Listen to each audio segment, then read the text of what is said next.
Hi everyone, good afternoon. So today I am here to discuss about a book which I finished recently. Recently means day before yesterday on 13th.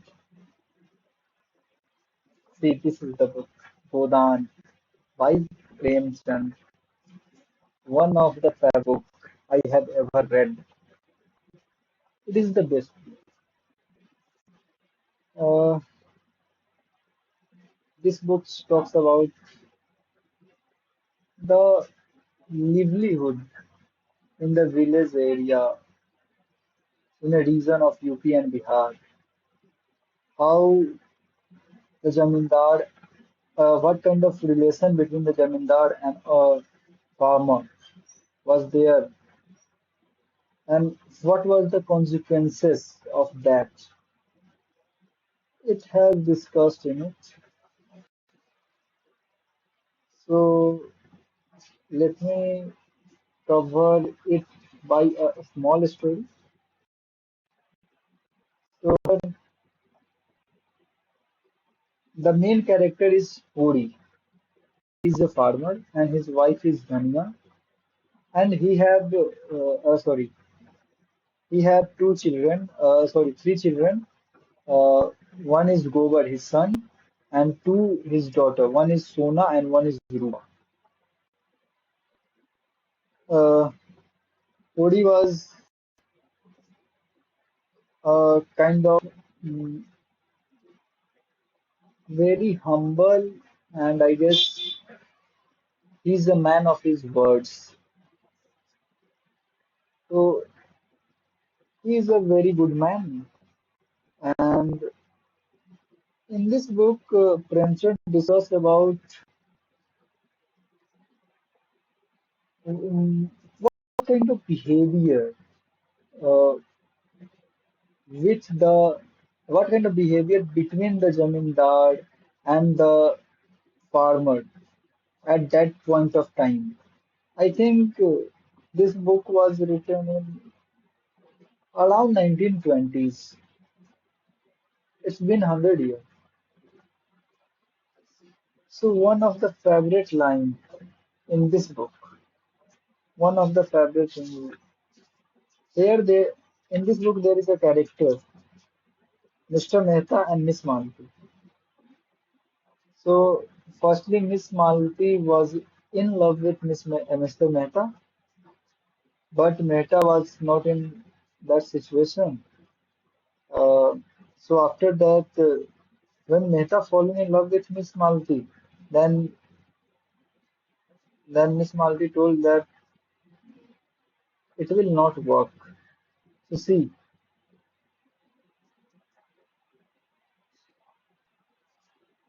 uh, I am quoting the line. मालती ने गंभीर होकर कहा, नहीं मेहता, मैं महीनों से इस प्रश्न पर विचार कर रही हूँ और अंत में मैंने यह तय किया है कि मित्र बनकर रहना स्त्री पुरुष बन के रहने से कहीं सुखकर है।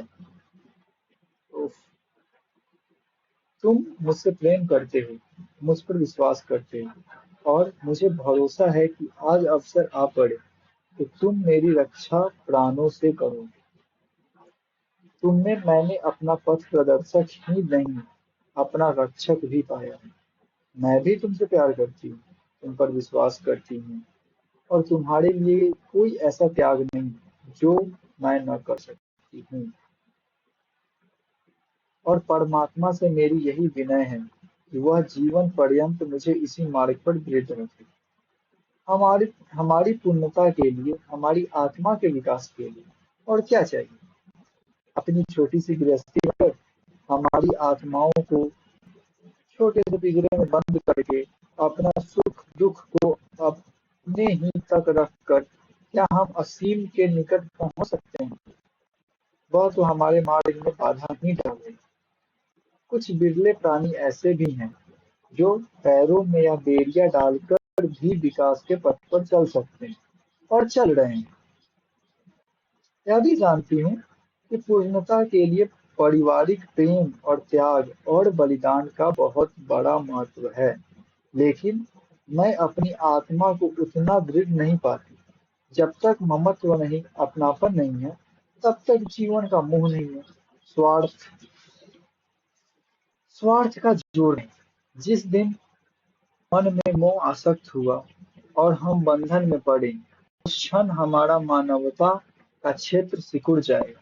नई नई जिम्मेदारियां आ जाएंगी और हमारी शक्ति हमारी सारी शक्ति उन्हीं को पूरा करने में लगेगी। तुम्हारे जैसे विचारवान, प्रतिभाशाली मनुष्य की आत्मा को मैं इस कारागार में बंद नहीं करना चाहता। अभी तक तुम्हारा जीवन यज्ञ था, जिसमें स्वार्थ के लिए बहुत थोड़ा स्थान था। मैं उसे नीचे की ओर न ले जाऊंगा। संसार को तुम जैसे साधकों की जरूरत है, जो अपनेपन को इतना फैला दे कि सारा संसार अपना हो जाए। संसार में अन्याय की, आतंक की, भय की दुहाई मची हुई, अंधविश्वास का, कपट धर्म का, स्वार्थ का प्रकोप छाया हुआ है। तुमने वह आर्त पुकार सुनी है, तुम भी न सुनोगे तो सुनने वाले कहाँ से आएंगे? और असत्य प्राणियों की तरह तुम भी उसी ओर अपना कान नहीं बंद कर सकते।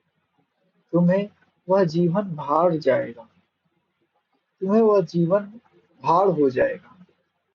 अपनी विद्या, बुद्धि को, अपनी जागी हुई मानवता को और भी उत्साह और जोर के साथ उसी रास्ते पे ले जाओ। मैं भी तुम्हारे पीछे पीछे चलूं। अपने जीवन के साथ मेरा जीवन भी सार्थक कर दो। मेरा तुमसे यही आग्रह है। अगर तुम्हारा मन सांसारिकता की ओर लपकता है, तब भी मैं अपना काबू चलते तुम्हें उधर से हटाऊंगी, और ईश्वर न करे कि मैं असफल हो जाऊं। लेकिन तब मैं तुम्हारा साथ दो बूंद आंसू गिराकर छोड़ दूंगी और कह नहीं सकती मेरा क्या अंत होगा, किस घाट लगूंगी। और चाहे वह कोई घाट हो, इस बंधन का घाट न होगा। बोलो, मुझे क्या आदेश देते हो? ये सब सुनने के बाद मेहता मेहता सिर झुकाए सुनते रहे। एक एक शब्द मानो उनके भीतर की आंखें इस तरह खोल देता था, जैसी अब तक कभी न खुली थी। वह भावनाएं जो अब तक उसने सामने स्वप्न चित्रों की तरह आई थी, अब जीवन सत्य नहीं अब जीवन सत्य बनकर स्तंभित हो गई। वह अपने रोम रोम में प्रकाश और उत्कर्ष का अनुभव कर रहे थे। जीवन के महान संकल्पों के सम्मुख हमारा बालपन हमारी आंखों में फिर जाता है। मेहता की आंखों में मधुर बाल स्मृतियां सजीव हो उठी। वह जब वह अपने विधवा माता की गोद में बैठकर महान सुख का अनुभव किया करती थी। कहाँ है वह माता?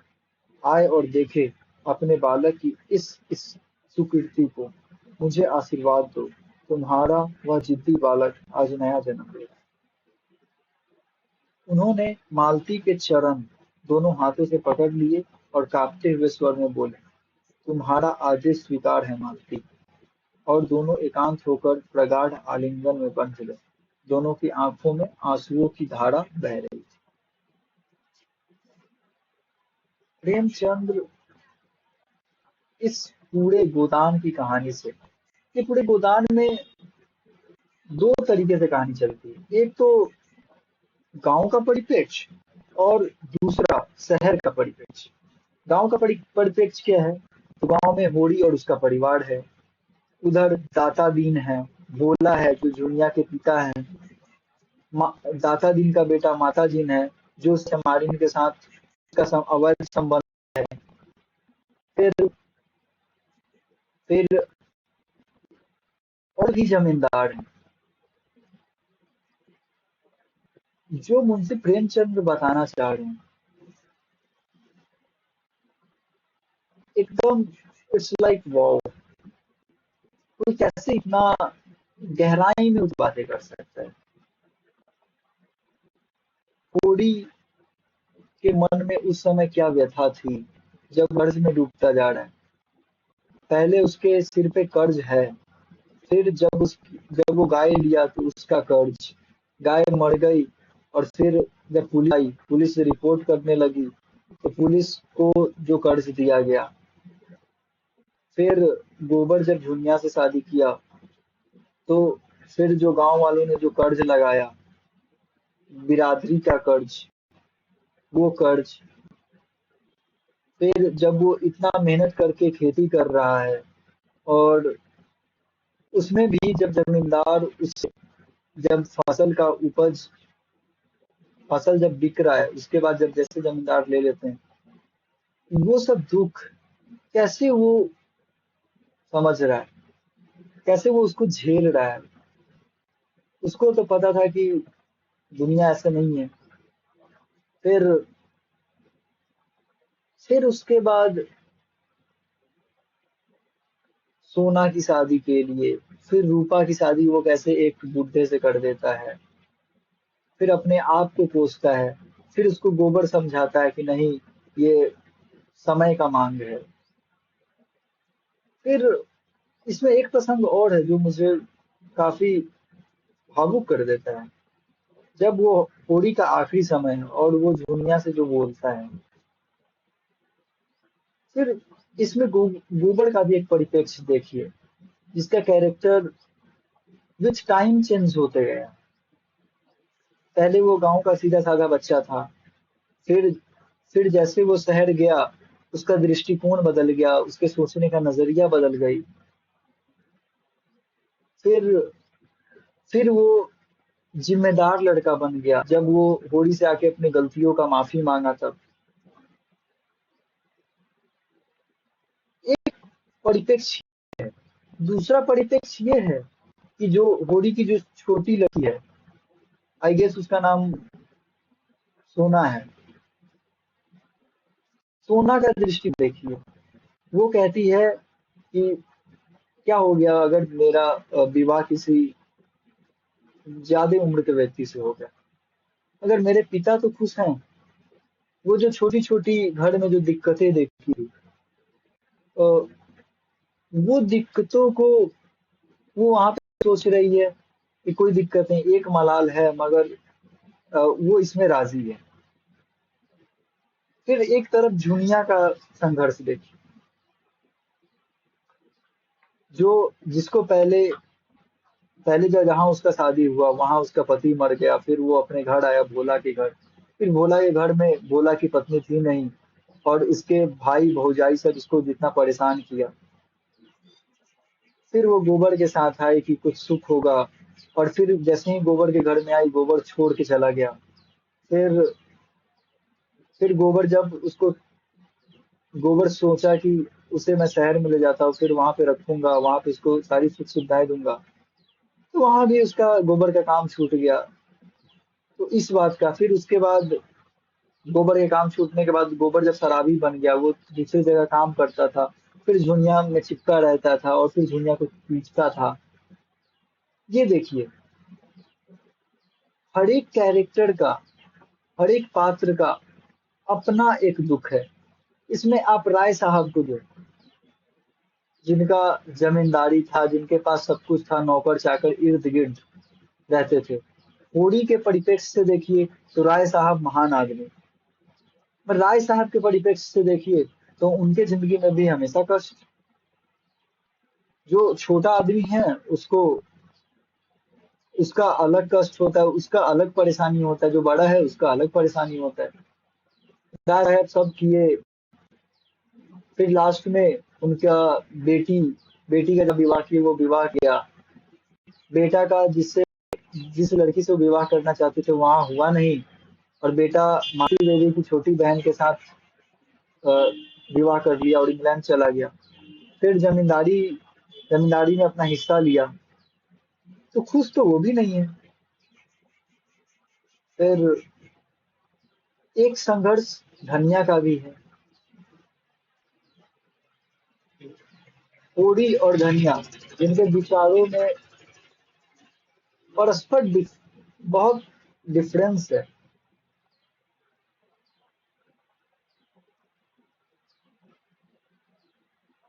धनिया जो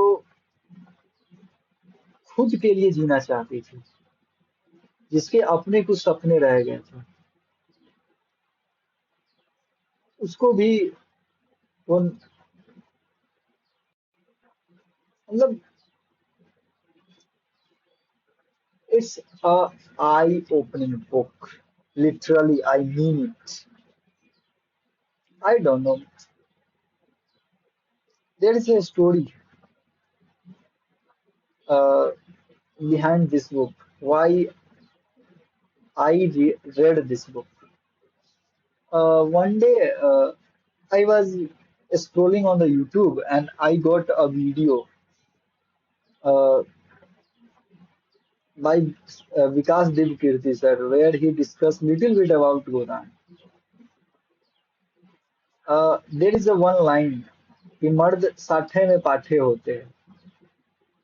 And after that, I saw review video of Godan, and it was and when I searched about it, then I found that one of my friends, Rohan Ranjan, had this book. So I thought that I will take book from him and then I will start reading. And I started reading this book before my major exam, before 2 days before my major exam. See, at that point of time, mm, I was very stuck in my life, and I need something uh, which which bring out from that kind of stress or that kind of problem.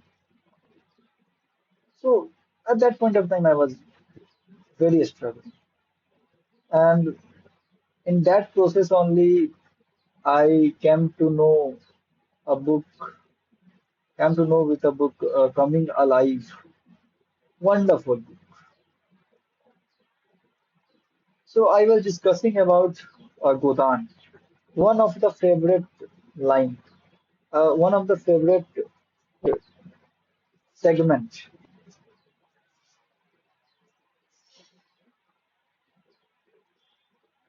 जब होड़ी को होड़ी जब बेहोश है उसके सामने आंखों के सामने पूरे पूरे जिंदगी का दृश्य ऐसे ऐसे नाच रहा है गोला गोला और फिर जब उसके पास धनिया आती है तो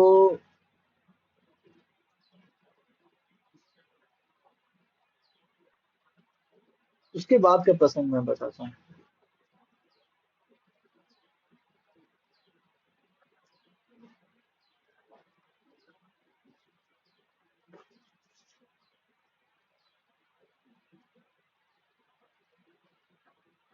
एक घंटे में धनिया दौड़ी हुई आ पहुंची। शोभा और हीरा पीछे पीछे खटोले की डोली बना कर ला रहे थे। धनिया ने होरी की देह छुई तो उसका कलेजा सन्न से हो गया, मुख कांतिहीन हो गया, कांपती हुई आंखों से बोली, कैसा जी है तुम्हारा? होरी ने अस्थिर आंखों से देखा और बोला, तुम आ गए गोबर। मैंने मंगल के लिए गाय ले ली है, वह खड़ी है देखो। धनिया ने मौत की सूरत देखी थी, उसे पहचानती थी, उसे दबे पांव आते भी देखा था, आंधी की तरह आते भी देखा था। उसके सामने सास मरी, ससुर मरा, अपने दो बालक मरे, गांव के पचासों आदमी मरे। प्राण में एक धक्का सा लगा। वह आधार जिस पर जीवन टिका हुआ था, जैसे खिसक जा रहा था। लेकिन नहीं, यह धैर्य का समय है। उसकी शंका निर्मूल है। लू लग गई है, उसी से अचेत हो गए हैं। उमड़ते हुए आंसुओं को रोक कर बोली, मेरी ओर देखो, मैं हूँ, क्या मुझे नहीं पहचानते? होरी की चेतना लौटी, मृत्यु समीप आ गई थी, आग दहकने वाली थी, धुआं शांत हो गया था। धन्या को दीन आंखों से देखा, दोनों कानों से आंसू की दो बूंदें ढुलक पड़ी, क्षीण स्वर में बोली, ये होड़ी का आखिरी समय है और आखिरी अल्फाज जो वो धनिया से कहता है, मेरा कहा सुना माफ करना धनिया, अब जाता हूँ, गाय की लालसा मन में ही रह गई, अब तो यहाँ के रुपये क्रियाक्रम में जाएंगे। ये इस रुपया का बात कर रहा है जब उसके गांव में सड़क बनने वाली थी और उसमें वो मजदूरी करके वो गाय खरीदने का सोच रहा था कि अगर ये 2 महीने सड़क की काम चल जाएगी तो मैं गाय खरीद लूंगा। तो वो कहता है कि अब तो ये रुपये क्रिय कर्म में जाएंगे, रो मत धनिया, कब अब कब तक जिलाएगी, सब दुर्दशा तो हो गई, अब मरने दे।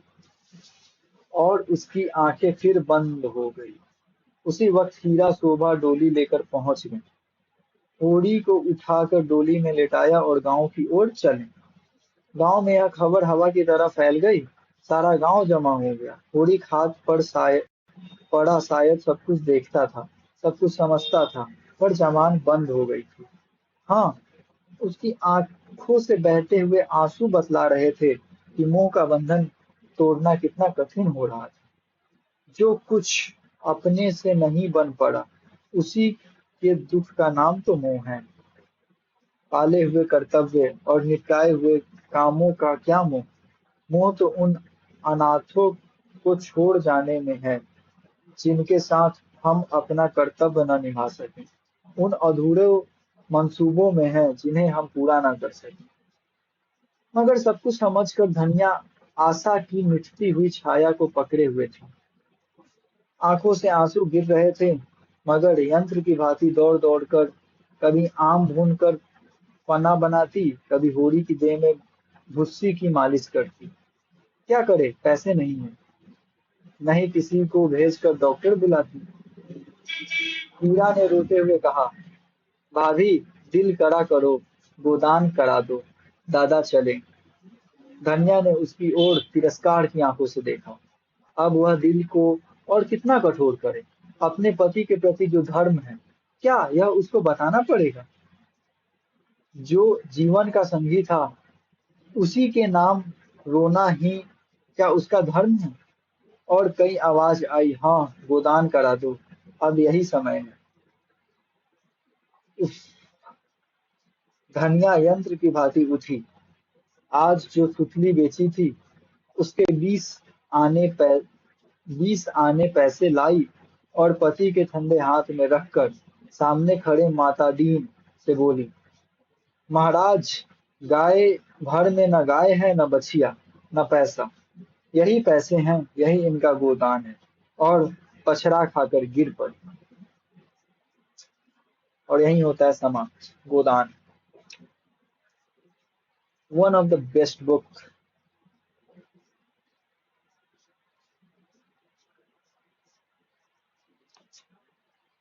सो that's it. So thank you everyone, and thank you me for doing this. Thank you very much. Bye.